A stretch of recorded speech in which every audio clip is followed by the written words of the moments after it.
Hello, welcome to my channel. I'm Tiffany, a retired librarian turned homeschool mom. And in this video, we're going to be looking at an interesting little fantasy novel called The Last Unicorn by author Peter Beagle. Peter S. Beagle is the author. It's a little over 300 pages long, depending on reading level. Youngest, I would say 8. On reading on their own. It's a perfectly fine book to read aloud to your children as long as they do not scare that easily. This is an adventure story. There are villains. It gets a little graphic on the somebody dies part, being trampled by a bull. But again, otherwise it's perfectly fine. Mind you, one of the other main characters also accidentally makes a tree fall in love with him. But that's just interesting, and there's no graphics whatsoever in that. The film is a different story. We'll go there. We'll get there. The film is interesting. So the basics of this story is you have a unicorn who lives happily in an enchanted wood because that's where she lives. The wood is enchanted because she lives there. And one day she hears these men coming through this woods, and hunters. And one of them realizes that the wood is enchanted because there's a unicorn that lives here. And his younger partner is like, unicorns don't exist. He's like, yeah, explain why this place is so peaceful. The animals are so not afraid, and it never snows.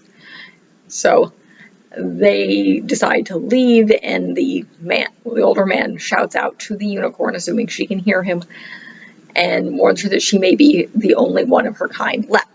Now this disturbs the unicorn, and eventually she leaves the safety of her forest and goes out to search for her kind. And at first she's nearly captured by a farmer who thinks she's a horse, which is offensive to her. Yeah, she's a unicorn, not a horse. And she runs into a very interesting butterfly that talks in riddles and quotes and songs, and eventually weasels out of him that one, human beings don't believe unicorns exist anymore, therefore they see a horse.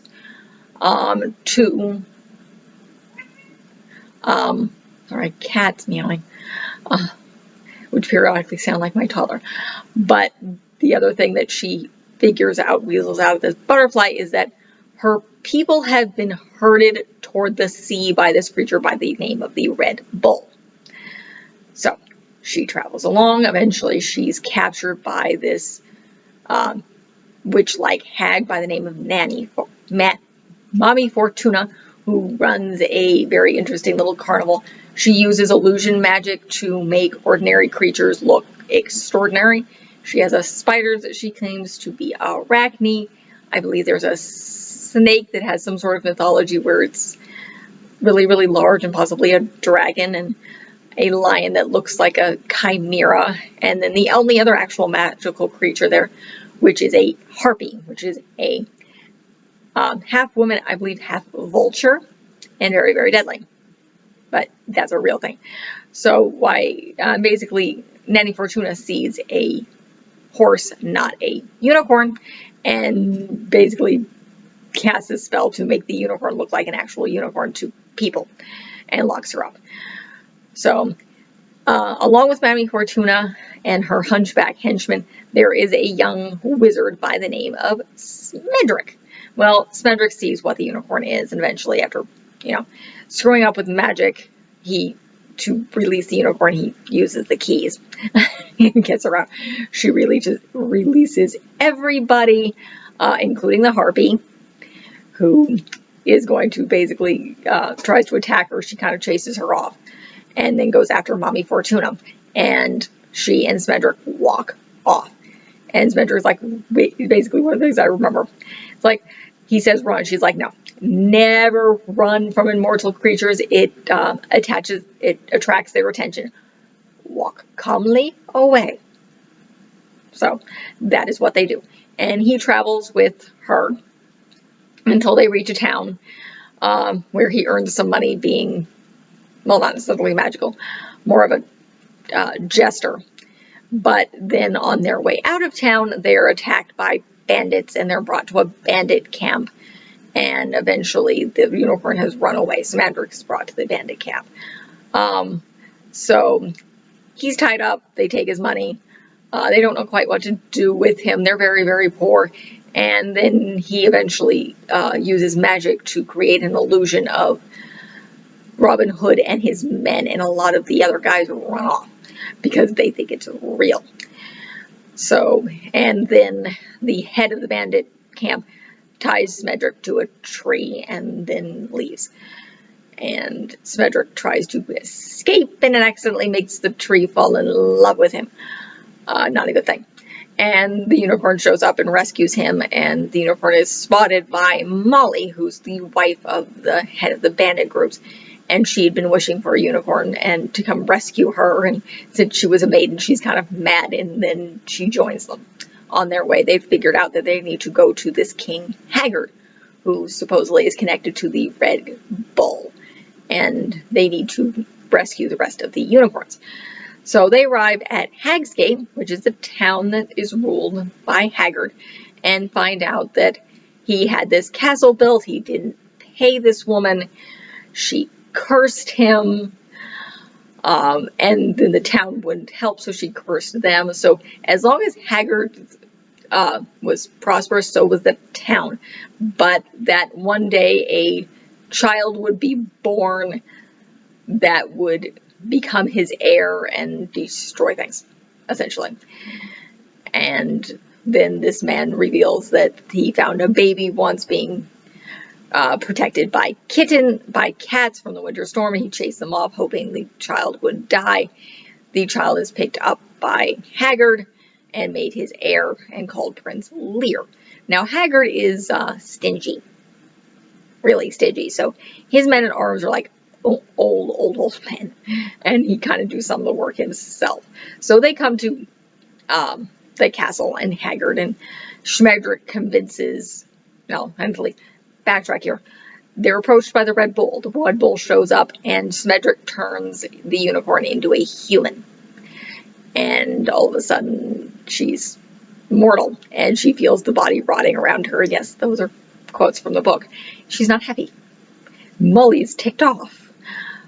But Smedrick tells her, like, see, I'm immortal too, and you should probably continue your quest, and I can't do real magic until I'm no longer immortal. And essentially you get the backstory of how he's actually very, very powerful, but until he learns how to, basically his mentor couldn't teach him because he was so powerful.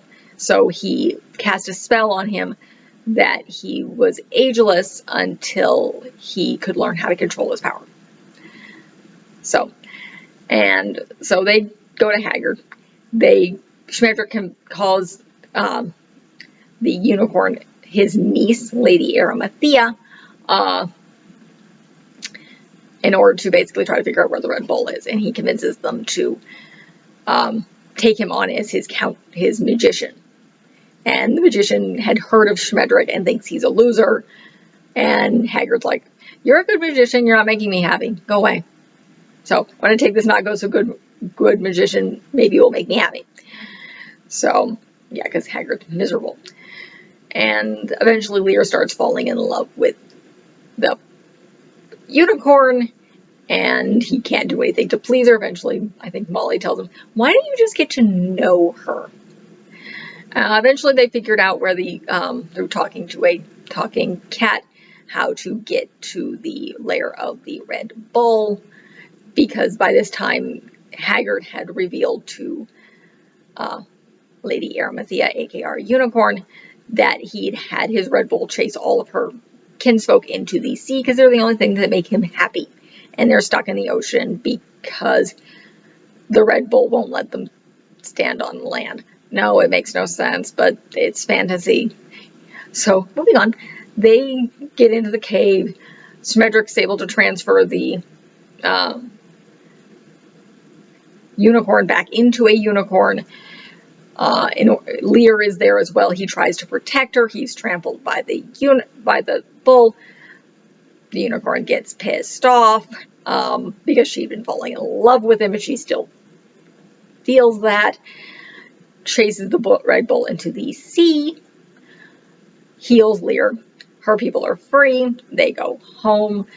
The castle collapses and slowly disappears. Haggard dies. Lear realizes he's now in charge. The unicorn goes home. They go back to Hag's Gate, which is now kind of a mess because, again, Haggard collapsed and is now dead. And the man they had spoken to reveals himself as Lear's father. And Lear realizes he now has to, take care of these people because that's his job and that's what princes do. And Molly and Schmedrick are escorted to the edge of his lands for reasons, because Lear has to get on with his life. And the unicorn comes to Schmedrick and Molly in a dream, and essentially kind of tells them that she's forever different because she's felt love and regret. So now she's a different unicorn, and Molly and Schmedrick wake up. They go on their way. They run into a princess. They send her toward Lear because that's what heroes do, and he will rescue her because in this world that's just kind of what's assumed. It's very much a fantasy realm that's aware of itself. That way, it's a fantasy realm that this is what people do. They know they have their specific roles. Babies abandoned or left alone to be raised by animals because they'll grow up and deal with rescue, take over their own kingdoms from evil aunts, uncles, stepfathers, stuff like that. And the other thing is that pretty much princesses are eventually going to be rescued and turned into frogs, and it's a very self-aware fantasy world. And essentially that's the end of the story. Schmedrick and Molly fall in love. Schmedrick is human, and they move on with things. So that is this story. It's a very interesting story. I've read it both in regular form, and the book I borrowed from my library was the illustrated edition, which was still by the same author. So if you can find it, I know on Amazon I'm only able to pull this up here. I only see, it looks like a paperback and illustrated edition. Let's see if I can do a quick, see if I can find it in ebook form at all. Let's see. There's a lot of different things. Is there, see if I can do a quick checking, see if I can find it in ebook form, Kindle format. Two things. Yeah, books. Should be still in Kindle format because if I can find it on my tablet.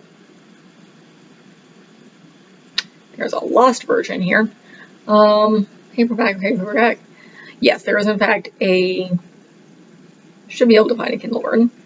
This is bizarre. Well, again, I will link what I can find in the description.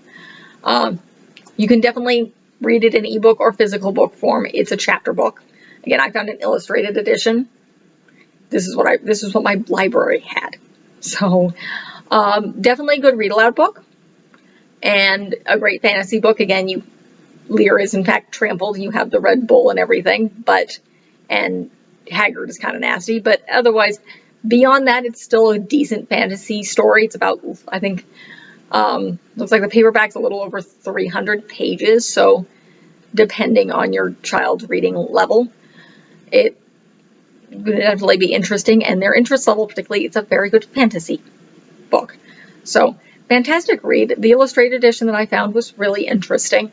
It was very much graphic novel format, and I had it in ebook form. So it was a good read. The illustrations were great, and it was adapted by Beagle himself, so this is his story.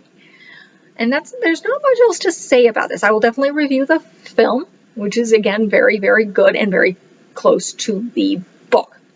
So that is it for this review. If you like what you see, be sure to check out the rest of my channel. I do a lot of children's books, a lot of various family film. I do some heavier stuff. I've covered The Color Purple as well as The Joy Luck Club and a few other things that are kind of a little bit more advanced, but a lot of times I do cover a lot of children's books. We are a secular homeschooling family, so I do a little bit of homeschooling stuff. Primarily I have a whole big video set on homeschooling law throughout the US and the rest of the world. And I do a little bit of traveling stuff. Right now, this is being shot in 2021 in the very end of August. So COVID-19 is still a thing. So we're not doing a whole bunch of travel stuff. I have a few travel videos. And hopefully planning on doing more, and particularly more education videos, once my child as she gets older. Right now, as of this video, she's literally 25 months. So she's still very much a toddler, so just a little over 2. So otherwise, I have a whole bunch of more book reviews and film reviews planned, so be sure to like and subscribe. Thank you.